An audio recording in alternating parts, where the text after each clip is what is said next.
हमारे वजीर आजम ने तो मगरब से ताल्लुकात ही खराब कर लिए हुए हैं। इमरान खान साहब आज भी दुनिया में तालिबान खान के नाम से जाने जाते हैं, और फिर फ्रांस से हमारे ताल्लुकात खराब है, ग्रेट ब्रिटेन से तो हमारी बात ही। इमरान खान साहब जब से वजीर आजम बने हैं वो तो कभी मुल्क से बाहर गए ही नहीं है। मगरब ये समझता है कि ये सिर्फ मजहबी बातें हमारे साथ कर रहे हैं, बाकी तो ये जो दुनिया के मामलात हैं उनको समझते नहीं है। सो हमने जो बाकी एजेंडा था वो भी कंप्रोमाइज कर लिया सिर्फ इस्लामोफोबिया पे बात करके। इंडिया इस वक्त बहुत ही एग्रेसिव फॉरेन पॉलिसी को अडॉप्ट किए हुए है, और उनके रिलेशंस डिफेंस के अंदर भी और इकोनॉमिक टाइज भी वेस्ट के साथ वो बड़े स्ट्रांग हो चुके हुए, आइसोलेट हो रहे हैं। हम आहिस्ता आहिस्ता आइसोलेट हो रहे हैं, नुकसान भी हमारा हो गया, इकोनॉमिकली भी, जानी माली हर लिहाज से, और हम ही पे क्वेश्चन मार्क लग रहा है। और मजे की बात है, मुझे इस चीज की भी तकलीफ है कि पाकिस्तान का जो नेशनल फ्रेमवर्क है, जो सियासी शराफिया है, उसने कभी ये डिस्कस भी नहीं किया कि हमारी फॉरेन पॉलिसी क्या है।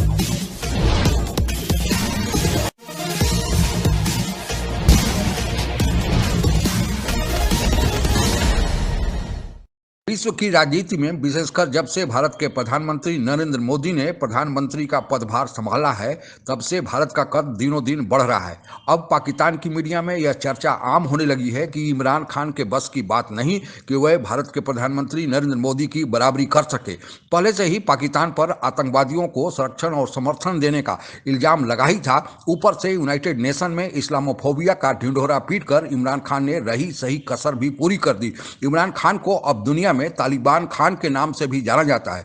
इस पृष्ठभूमि में कुछ और चर्चा इस वीडियो ब्लॉग के अंतिम भाग में करेंगे। उसके पहले आइए सुनते हैं पाकिस्तान के विदेशी मामलों के जाने माने समीक्षक मतीन हैदर और उनके साथियों द्वारा इस संबंध में क्या राय प्रकट की जा रही है।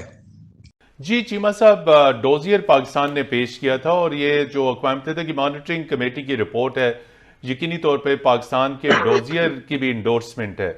आप क्या समझते हैं कि मजीद इससे आगे अब क्या करना चाहिए? चूंकि रिपोर्ट तो कमेटी की आ चुकी, सलामती कौंसिल में सबमिट हो चुकी, सलामती कौंसिल में गैर मुस्तकिल रुकन के तौर पर हिंदुस्तान भी बैठा है, तो पाकिस्तान के लिए आप क्या समझते हैं कितने चैलेंजेस बढ़ गए? रिपोर्ट का आना, सबमिट हो जाना, आगे क्या टेकअप होगी, डिस्कशन होगी, और डिस्कशन होगी तो यकीनी तौर पर हिंदुस्तान सलामती कौंसिल में शोर तो मचाएगा, तो इसका मुकाबला भी करना है हमने। पाकिस्तान को क्या मेजर्स लेने चाहिए for the security of Motherland? देखिए मतीन साहब, बहुत शुक्रिया सर। मैं समझता हूं कि पाकिस्तान को अपनी फॉरेन पॉलिसी दुनिया को इस्लामाबाद में बैठ के नहीं बतानी। पाकिस्तान को अपनी फॉरेन पॉलिसी ग्लोबल कैपिटल्स में जाके बतानी पड़ेगी। देखें, आपने डॉसियर भी भेजे, आपको ये भी पता है जमातुल अहरार और टीटीपी वहां पे मर्ज हो गए हैं। मैं ये समझता हूं कि अगर आपको पता है कि बाइडेन एडमिनिस्ट्रेशन आ रही है और चेंज ऑफ लीडरशिप वॉशिंगटन में होना है, तो थोड़ा सा हमें ऑफेंसिवली डिप्लोमेसी करनी पड़ेगी।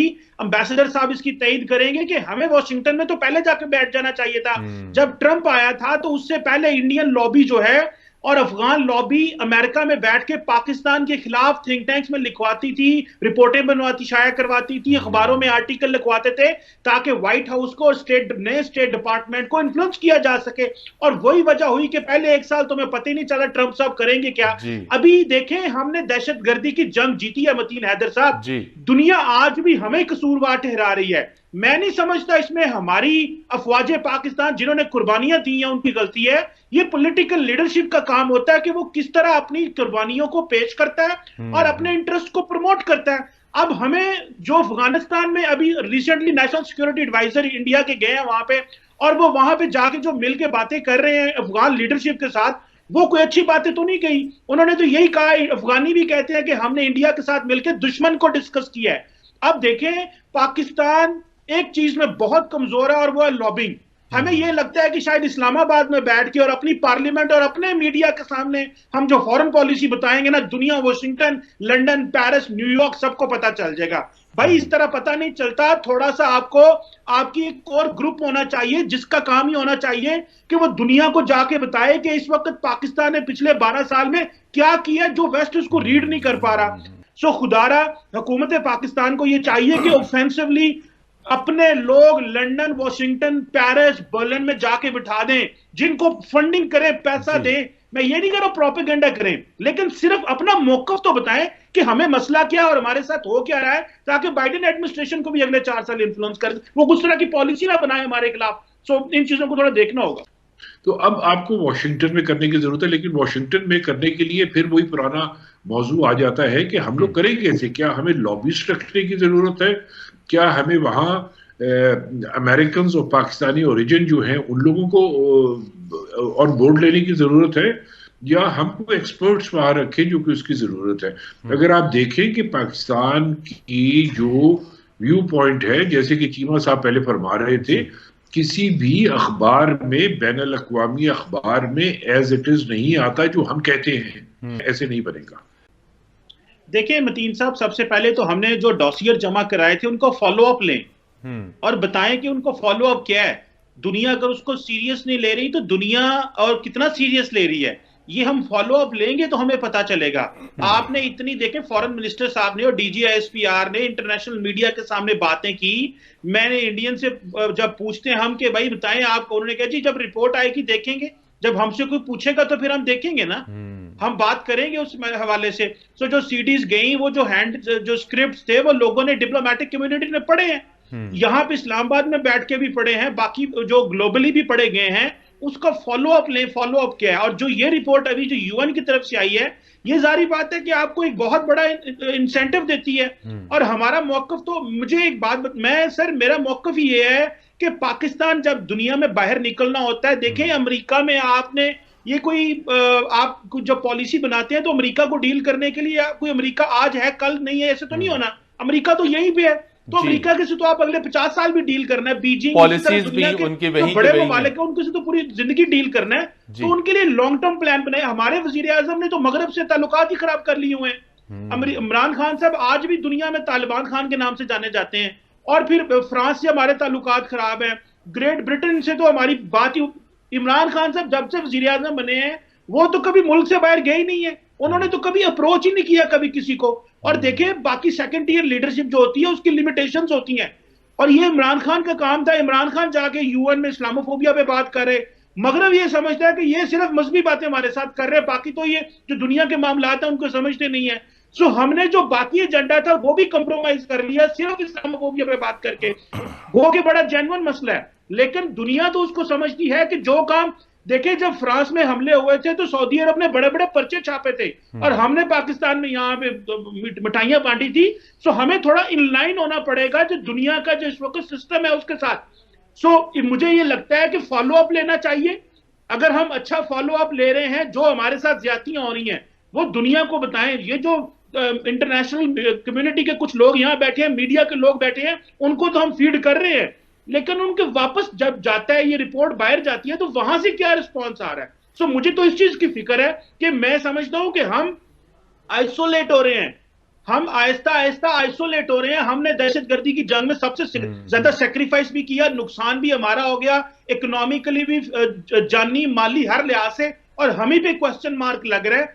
और मजे की बात है, मुझे इस चीज की भी तकलीफ है कि पाकिस्तान का जो नेशनल फ्रेमवर्क है, जो सियासी शराफिया है, उसने कभी ये डिस्कस भी नहीं किया कि हमारी फॉरेन पॉलिसी क्या है और हमें किस तरह आगे जाना है। सो ये शाह महमूद कुरैशी साहब अच्छे अच्छे अंदाज से बातें करके मीडिया को तो तरखा लेते हैं, लेकिन जब ग्लोबल कैपिटल्स में जाते हैं तो वहां पे पता चलता है कि हम क्या कर रहे हैं। सो हमें we should stop following India everywhere, हमें अपने भी बायलैटरल ताल्लुकात दुनिया से मजबूत बनाने चाहिए। जी, कंट्रास्ट इंडिया इस वक्त बहुत ही एग्रेसिव फॉरेन पॉलिसी को अडॉप्ट किए हुआ है और उनके रिलेशंस डिफेंस के अंदर भी और इकोनॉमिक टाइज भी वेस्ट के साथ वो बड़े स्ट्रांग हो चुके हुए हैं। इस हद तक कि अमेरिका की जो मेन मैन्युफैक्चरर्स हैं फाइटर प्लेन्स बनाने वाले, वो इंडिया को हर तरह की डिफेंस इक्विपमेंट ऑफर करते चले जा रहे हैं, बिकॉज इस वक्त सबसे बड़ी मार्केट दुनिया की इस वक्त जो आर्मामेंट की है, यानी आप देखें तो दुनिया के 3-4 बड़े जो इंपोर्टर्स हैं वेपन्स के, जो इंपोर्टर्स हैं, तो इंडिया उसमें दूसरे या तीसरे नंबर पे आता है। तो मैं समझता हूं कि पाकिस्तान को अब थोड़ा सा कुछ सोचना पड़ेगा।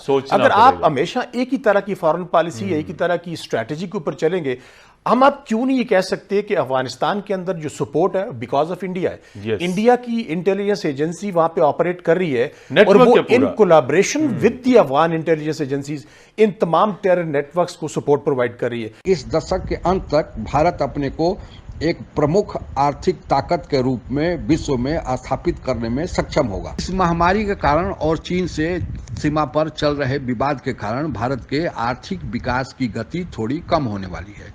पर यह भारत को अवसर भी प्रदान करने वाला है, क्योंकि चीन से जो अमेरिका और जापान की कंपनियां बाहर निकलने वाली हैं उसमें से अधिकांशतः भारत की ओर रुख कर रही है।